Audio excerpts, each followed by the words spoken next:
नमस्कार मित्रांनो, स्वागत आहे सर्वांचं ग्रीन गोल्ड ॲग्री आपल्या मराठी यूट्यूब चॅनलमध्ये. तर मित्रांनो, आजपासून आपण प्रत्येक व्हरायटीला समजून घेण्याचा प्रयत्न करणार आहोत. त्यासोबतच व्हरायटीचं काय वैशिष्ट्य आहे किंवा लागवडीची वेळ असेल, अंतर असेल, खत व्यवस्थापन, फवारणी, वैशिष्ट्य, त्यांचा धागा यासंबंधी सगळी माहिती आपण आजच्या या व्हिडिओमध्ये घेणार आहोत. आणि इथून पुढं आपण प्रत्येक वाण हा समजून घेणार आहोत. आपल्या जमिनीसाठी कोणता वाण योग्य आहे, त्याची लागवड पद्धत कोणती योग्य आहे, हे सगळंच आपण या व्हिडिओमध्ये जाणून घेणार आहोत.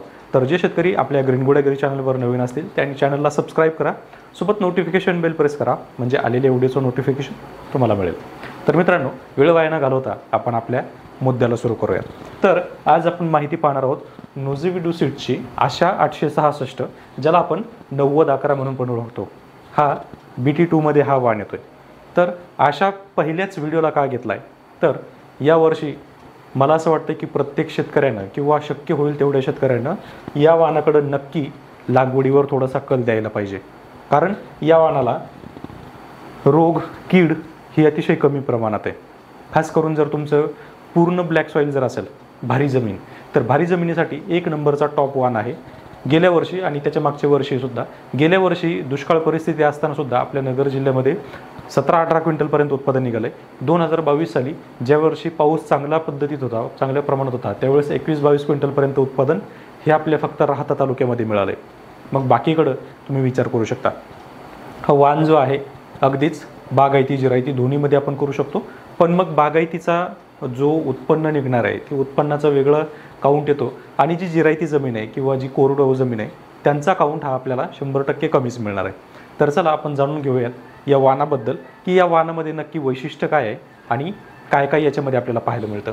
तर सगळ्यात पहिलं आहे लागवडीची वेळ. आता बऱ्याच शेतकऱ्यांचा हा प्रश्न असतो की लागवड कधी झाली पाहिजे. ज्यांच्याकडं पाण्याची व्यवस्था आहे अशी शेतकरी जे आहेत साधारणतः 20 मे ते 1 जूनपर्यंत लागवड करतात. या कालावधीमध्ये जे शेतकरी लागवड करतात या शेतकऱ्यांचा कापूस पण लवकर निघतो, बोंडअळी कमी मिळते, आणि सुरुवातीच्या कालावधीमध्ये जर कापूस चांगला असेल तर उत्पन्नसुद्धा चांगलं मिळतं. म्हणून जर तुमच्याकडं पाणी असेल आणि तुम्हाला जर ब्लॅक सॉईलसुद्धा असेल तर तुम्ही हा वाण 100% करा. पण लागवडीची वेळ जी आहे जवळजवळ 20 मेपासून 1 जूनपर्यंत आपल्याला या वाणाची लागवड करायची. पाणी आपल्याला फ्लोचं द्यावं लागणार आहे. लागवड करताना अगोदर आपल्याला शेत पूर्ण जे आहे ओढून घ्यायचं आणि त्याच्यानंतरच लागवड करायची. असं नाही केलं तर काय होतं, आता बरेच शेतकरी म्हणत असतील की आम्ही प्रत्येक वर्षी लागवड करतो, मग यात विशेष काय. तर होतं असं की आपली जी जमीन आहे ही हीटने पूर्णपणे गरम झालेली असते. ज्यावेळेस आपण लागवड करतो कोरड्यामध्ये आणि त्याच्यानंतर पाणी सोडतो, तर अशा वेळेस जमिनीमध्ये हीट तयार होते आणि याचा परिणाम त्याच्या उगवण क्षमतेवर होतो किंवा उगवलेल्या रोपावर हीटमुळे थोडासा नॉर्मल टेम्परेचरचा प्रादुर्भाव जाणवतो. त्यापेक्षा आपल्याला अगोदर शेत ओलून घ्यायचं आहे आणि त्याच्यानंतर टोकन करायची. टोकन करताना आपल्याला अंतर किती पाहिजे. आता अंतर जे आहे सगळ्यात मुख्य अडचण आहे. कोणतं क्षेत्र असावं आणि की त्याची लागवड अंतर पद्धत किती असावी.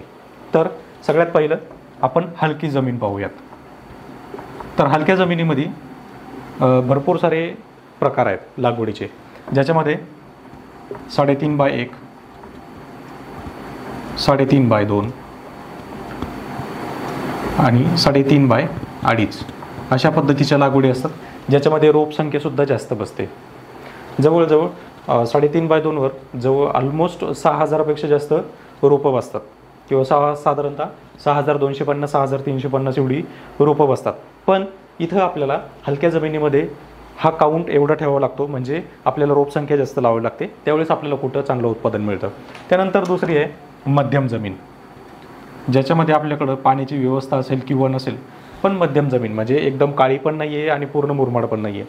अशा जमिनीमध्ये 3.5x2, 4x1, 4x1.5 अशा पद्धतीनं आपण लागवड करू शकतो. ही झाली आपली मध्यम जमिनीसाठी. आणि आता टॉपचे शेतकरी ज्यांच्याकडं पाण्याची उपलब्धता आहे आणि सगळं काही व्यवस्थित आहे आणि भारी जमीन पण आहे आणि वाण लावायचं आहे आशाचा 866, तर अशा वेळेस 4.5x1.5,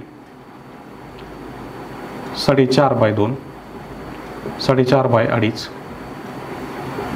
5x1.5, 5x2, 5x2.5 या पद्धतीनं लागवड करता येते. आणि आशावान असा आहे की जर तुम्ही भारी जमिनीमध्ये जर याची लागवड केली तर हा तुम्हाला भारी जमिनीमध्ये तुम्ही कोणतंही अंतर घ्या, तुम्हाला विक्रमी उत्पादनच मिळणार. याचं कारण असं की तुम्ही 4.5x1.5 वर जर घेतलं तर मधला जो गॅप आहे हा कमी मिळतो, पण जो जवळचा गॅप आहे तो सुद्धा थोडासा कमी मिळतो, पण याच्यामध्ये झाडं जास्त लागतात. त्याच तुलनेत जर इकडे जर पाहिलं तर 5x2.5 यामध्ये तुम्हाला दोन्ही झाडाच्या मध्ये सुद्धा खूप जास्त गॅप मिळतो आणि 2 साऱ्यामध्ये सुद्धा गॅप चांगला मिळतो. याच्यामुळे हे जे अंतर आहेत 5x1.5, 5x2, 5x2.5 या अंतरामध्ये भलेही तुमचे रोपं कमी बसतात, तुमचं बियाणं कमी बसतं, पण इथे तुमचं झाड विकसित होतं आणि झाड विकसित झाल्यानंतर आपल्याला चांगल्यात चांगली बोंड लागलेली दिसतात. त्यासोबतच बोंडाचं वजनसुद्धा आपल्याला चांगलं मिळतं. म्हणजे जर इथं आपल्याला साधारणतः 5x1.5 एक सर्वसाधारण आपल्याला 5,000 जरी रोपं याच्यामध्ये बसत असतील, 5,000पेक्षा जास्त बसतात, किंवा 5x2 जरी आपण घेतलं तरी जवळजवळ 430 रोपं याच्यामध्ये 4,300 रोपं जवळजवळ याच्यामध्ये बसतात. तर 4,300 मध्ये आपल्याला प्रत्येकी झाडाला 70-80 बोंड जरी मिळाले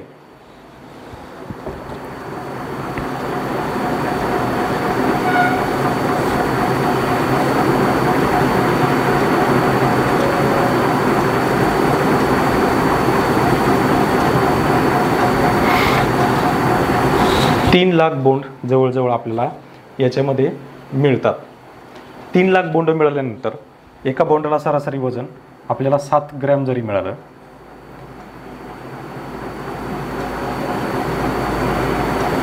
तरी जवळजवळ 21 क्विंटलपर्यंत आपण याच्यामध्ये उत्पादन घेऊ शकतो. आणि 21 क्विंटल जे उत्पादन आहे हे फक्त आणि फक्त तुम्हाला भारी जमिनीमध्येच मिळणार आहे. आता 21 क्विंटल आपण कशा पद्धतीनं घेऊ शकतो हे आपण पुढच्या मुद्द्यामध्ये पाहणार आहोत. तर आता याच्यामध्ये जो तिसरा मुद्दा सगळ्यात महत्त्वाचा आहे तो म्हणजे खत व्यवस्थापन. आता खत व्यवस्थापन खूप महत्त्वाचा मुद्दा आहे. फक्त आमच्याकडं बागायती, आमच्याकडं पाणी खूप आहे म्हणजे झालं असं नाही. आपल्याला जमिनीमध्ये बरेच असे मुद्दे आहेत की जे आपल्याला निग्लेक्ट करता येत नाहीत. आता याच्यामध्ये आपल्याला खत व्यवस्थापन करताना काही गोष्टी महत्त्वाच्या आहेत आणि ज्या लक्षात घेणं खूप गरजेचं आहे.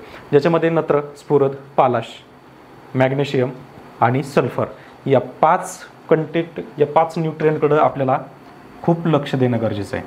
आता आपण NPK जे आहे, NPK आपण DAP मधून भागवतो किंवा 10-26-26 असेल किंवा 12-32-16 असेल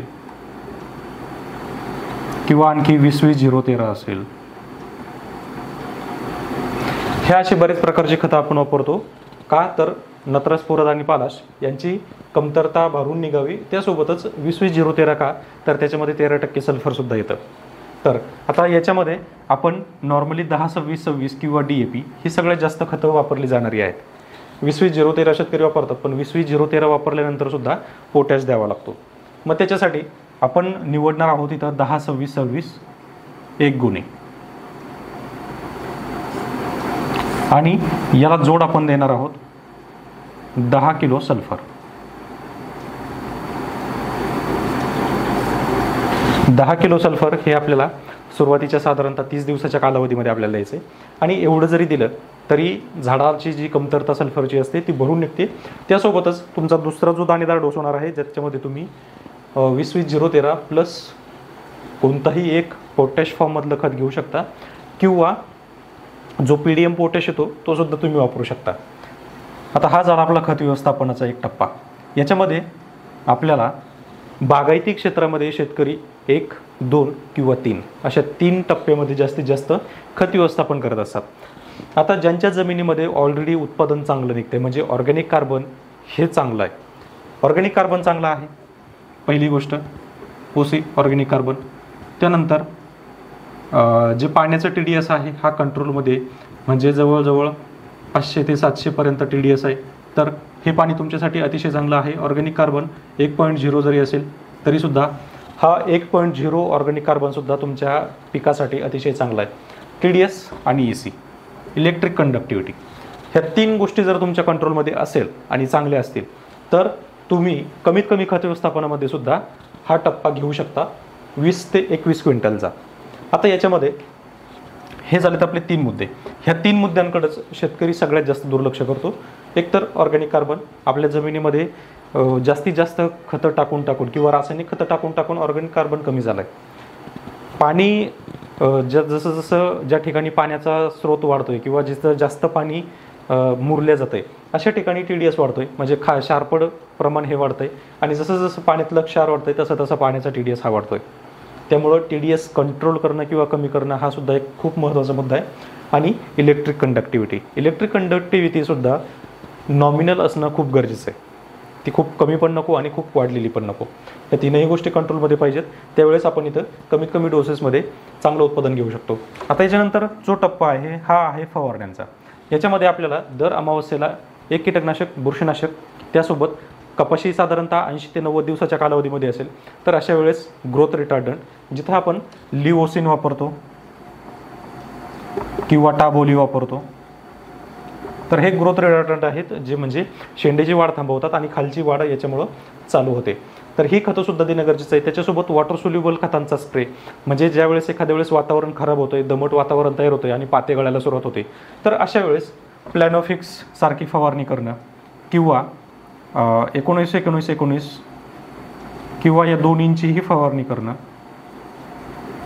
यामुळे काय होतं की जी काही पाते गळतात ती गळ थांबते. तर याच्यासाठी फवारणीचं शेड्यूलसुद्धा अतिशय महत्त्वाचं आहे आणि फवारणीचं शेड्यूल हे तुम्हाला दुसऱ्या व्हिडिओमध्ये आपण देणार आहोत. तर आता या नुझिव्हिडू आशा या व्हरायटीचे वैशिष्ट्य काय आहेत? तर वैशिष्ट्य असे की ही व्हरायटी दुष्काळ परिस्थितीमध्ये सुद्धा चांगली येते. म्हणजे तुम्ही बागायती आणि जिरायती दोन्हीही जमिनीमध्ये ही व्हरायटी लागू शकता. बागायती, जिरायती.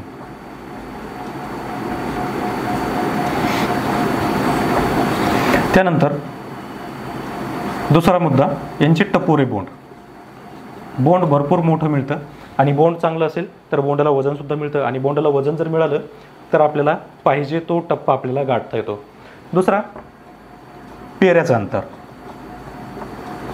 आता मागच्या वर्षी ज्यावेळेस आपण ही व्हरायटी पाहिली, शेजारीचा आपला प्लॉट होता, तर पेऱ्याचं अंतर जे आहे हे थोडंसं जास्त वाटलं, पण त्या ठिकाणी नत्राचा वापर जो आहे हा जास्त केलेला होता. पण तरीसुद्धा इतर व्हरायटींचा किंवा इतर वाणांचा जर विचार केला तर पेऱ्याचं अंतर थोडंसं जास्त वाटलं. पण याच्यामध्ये दुसरा जो प्लस पॉईंट होता की हे झाड जे आहे उंचीला खूप जास्त आहे. उंची जवळजवळ 6 फुटापर्यंत, 6 फूट 6.5 फुटापर्यंत वाढलेली मी स्वतः पाहिलेली आहे. त्यामुळं ह्या झाडाला हाईट मिळते, बोंड मिळतात आणि बोंडांची संख्या जर कंट्रोलमध्ये झाली किंवा पाहिजे तेवढी बोंड जर मिळाली तर आपल्याला उत्पादन घेता येतं. त्यासोबतच या व्हरायटीचा धागा जो आहे हा 25 ते 27 mm मध्ये येतो. म्हणजे हा धागा मीडियम धागामध्ये येतो आणि मीडियम धाग्याचा रेट आपल्याला मार्केट रेट समजतो तो या मीडियम धाग्याचा असतो. तो ना शॉर्ट धाग्याचा असतो ना लांब धाग्याचा असतो. शॉर्ट धाग्याचे वाण कोणते आहेत आणि लांब धाग्यांचे वाण कोणते आहेत याचेसुद्धा व्हिडिओ तुम्हाला हळूहळू समोर पाहायला मिळतीलच. तर एकंदरीत या सगळ्या गोष्टींचा आपल्याला विचार करावा लागतो. तर मित्रांनो, जर तुम्ही कापूस उत्पादक शेतकरी असाल किंवा तुम्हाला कपाशी लागवड करायची आहे तर तुम्ही हे 5 ते 6 मुद्दे व्यवस्थित लक्षात घेतले पाहिजे. कोणतीही व्हरायटी करा. इथं तुम्हाला आज नुझिव्हिडूची आशा दिसते, उद्या इतर दिसणार आहे, तिसऱ्या दिवशी कोणते तरी वेगळेच दिसणार आहे. पण आपल्याला लक्षात काय घ्यायचं आहे तर लागवडीची वेळ किंवा लागवडीचा कालावधी आपल्याला कोणता निवडायचा आहे, आपल्याला अंतर किती निवडावं लागणार आहे, आपल्याला खत व्यवस्थापन काय काय करायचं आहे, त्यासोबत आपल्याला फवारणीचं नियोजन कशा पद्धतीने लागणार आहे, त्यासोबत जो वाण आपण निवडतोय त्या वाणांची वैशिष्ट्य काय आहेत. कारण या वाणांच्या वैशिष्ट्यावरच ठरतं की आपल्याला आपल्या क्षेत्रामध्ये कोणता वाण निवडायचा आहे. आणि त्याच्यानंतर धाग्यामध्ये सुद्धा खूप डिफरन्स आहे. हा जो 25 ते 27 mm हा जो धागा येतो हा आपला मीडियम धागा आहे. हा काही मोठा धागा नाही, हा मीडियम धागा आहे. याच्यानंतरचा जो येतो तो 29 ते 32 mm आणि हा जो धागा आहे, जर 25 ते 27 mm धाग्याला 8,000 रुपये दर असेल तर 29 ते 32 mm चा जो धागा आहे याला 8,500 रुपये क्विंटल एवढा दर मिळतो. म्हणजे लक्षात घ्या, तुमच्याकडे जर हा कापूस येत असेल किंवा तुमच्याकडे जर जिनिंगची व्यवस्था असेल, जवळपास जिनिंग असेल, तर तुम्ही 29 ते 32 mm धाग्यांचे जे काही व्हरायटी आहेत त्या तुम्ही आपल्या क्षेत्रामध्ये लावू शकता. त्याचीसुद्धा माहिती म्हणजेच एकंदरीत आपल्याला कोणते वाण निवडायचे, त्या वाणांचे वैशिष्ट्य काय आहेत, आपण कोणत्या क्षेत्रामध्ये कोणता वाण निवडलं पाहिजे याची संपूर्ण माहिती आपल्या चॅनलवर मिळणार आहे. तर तुम्ही जर नवीन असाल, तुम्ही जर अनुभव नसेल तुम्हाला किंवा तुम्हाला संपूर्ण माहिती मिळत नसेल तर आपल्या ग्रीन गोल्ड ॲग्री चॅनलला सबस्क्राईब करा, नोटिफिकेशन बेल ऑन करा, म्हणजे आलेल्या अशा प्रत्येक वाणांची व्हिडिओ डिटेल इन व्हिडिओ तुम्हाला पाहायला मिळेल. त्यासोबतच तुम्हाला प्रत्येक व्हिडिओमध्ये पाहिल्यानंतर तुमचा एक डाऊट क्लिअर होऊन जाईल की आपल्या क्षेत्रासाठी आपल्याला कोणता वाण निवडायचा आहे किंवा कोणता वाण आपल्या पिकासाठी किंवा आपल्यासाठी अतिशय किंवा अति सरस ठरणार आहे. ही माहिती कशी वाटली हे कमेंट करून नक्की कळवा. त्यासोबतच याच्यामध्ये तुम्हाला आणखी काही पॉईंट ॲड करायचे असतील तर कमेंटमध्ये मला नक्की सांगा. पुढच्या व्हिडिओमध्ये आपण ते सुद्धा पॉईंट नक्कीच कव्हर करू. तर मित्रांनो, आशा करतो की हा व्हिडिओ तुम्हाला आवडला असेल. व्हिडिओ जर आवडला असेल तर व्हिडिओला लाईक करा, चॅनलला सबस्क्राईब तुम्ही जर केलं नसेल तर सबस्क्राईब करा. आणि नुझिव्हिडू असे जर तुम्ही लावलेलं असेल तर तुमचं विक्रमी उत्पादन किती मिळालं, तुमचा एकूण खर्च किती झाला आणि तुम्हाला नेट प्रॉफिट किती राहिला हे कमेंटमध्ये नक्की सांगा. धन्यवाद.